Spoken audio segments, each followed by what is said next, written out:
Friend, कशा आहात? स्वागत आहे माझ्या चॅनलवर तुमचं.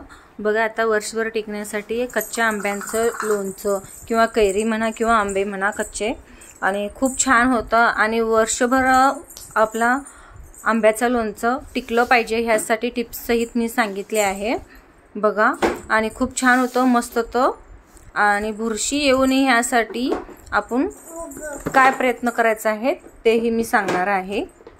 आणि बघा, असं टणक असं घट्ट असलेले कैरी घ्यायचे आहेत आपल्याला, खूप छान असे. आणि मऊ पडलेले किंवा असं पिकायला आलेले वगैरे घ्यायचे नाही आहेत, नाहीतर काय होतं, लोणचं आपलं खराब होतं. बघा, मी 3 ते 4 वेळा पाणी घालून धुवून घेतलेलं स्वच्छ. परत एकदा मी तुम्हाला दाखवते. असं हे घासून आपल्याला सगळं स्वच्छ करून घ्यायचं आहे, छान असं. आणि कठीण असलेलं घ्यायचं आहे. बघा, आता मी हे स्वच्छ करून पुसून घेतलेत.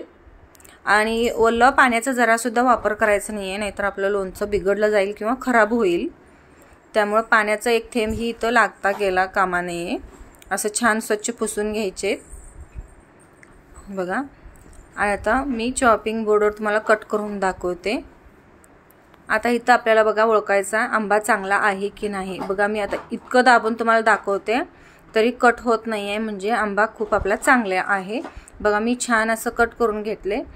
हळदीचा हात माझा लागला आंब्याला, त्यामुळे तसं ते एखादं दुसरं असं पिवळं दिसतात तुम्हाला आंबे. मी असे छान कट करून घेतलेत. बघा, आता इथं आपल्याला हळद आणि मीठ लावून रात्रभर ठेवून द्यायचं आहे, 7 ते 8 तास किंवा रात्रभर.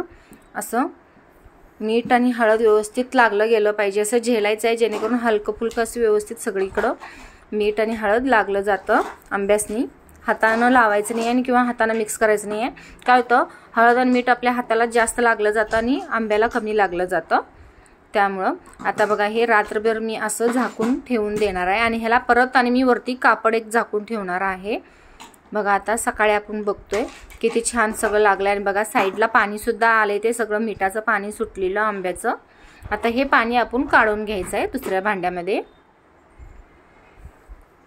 बघा, आणि हे पाणी तुम्ही आमटीला किंवा भाजीला फोडणी घालताना वापरलं तरी चालतं, खूप छान टेस्ट येते त्याची, कारण मीठ आणि हळदीचं पाणी आहे.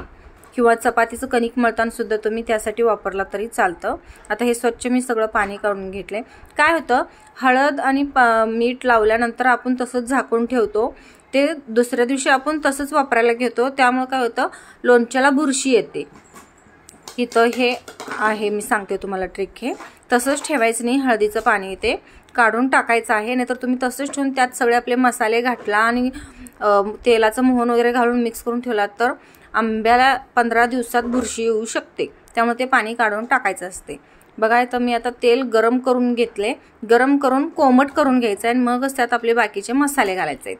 मी इथं मोहरी घातले आणि जिरं घातले आणि शिमला मिरची तिखट आणि हळद घातले. आता हे सगळं आपल्याला मिक्स करून घ्यायचं आहे व्यवस्थित. आणि बघा, हे खडे हिंग आहेत आणि हे मी बारीक करून घेतले. बघा, त्याची पेस्ट करून घेतले. खडे हिंगचं पेस्ट करून घेऊन मग त्यामध्ये घालायचं. आणि हे कैरीचं मसाला मिळतो, तयारा मसाला, म्हणजे मोहरीचं बी वगैरे आपल्याला नाही मिळालं तर आपण हे असं कैरीचं मसाला आणू शकतो.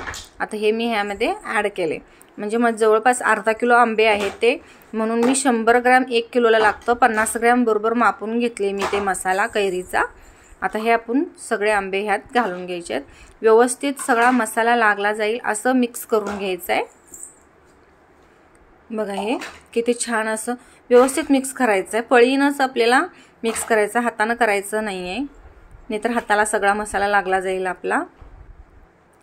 बघा, हे आणि मिक्स करून आपल्याला 5 ते 10 मिनटं ठेवून द्यायचं आहे, जेणेकरून सगळं ते मसाला त्याला लागून व्यवस्थित सेट झालं पाहिजे ते.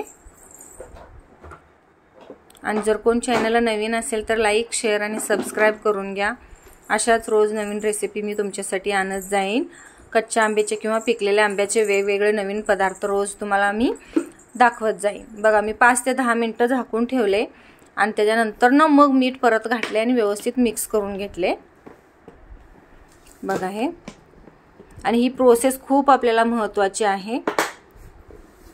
बघा, आता छान असं स्वच्छ काचेची भरणी आपल्याला स्वच्छ धुवून उन्हामध्ये ठेवून वाळवून घ्यायचे. पाण्याचा थेंब अंश असता कामा नये, नाहीतर लोणचं खराब होईल. मी परत एकदा सांगते. बघा असं छान आपल्याला भरणीमध्ये व्यवस्थित लोणचं भरून घ्यायचं आहे। आणि तुम्हाला जर त्यामध्ये तेल जर कमी वाटत असेल सगळं लोणचं तयार झाल्यानंतर परत तुम्ही 1 वाटी तेल तुम्हाला जर ॲड करायचं असेल तर गरम करून कोमट करून मग घालायचं आहे। आणि व्हिडिओ बघितल्याबद्दल थँक्यू।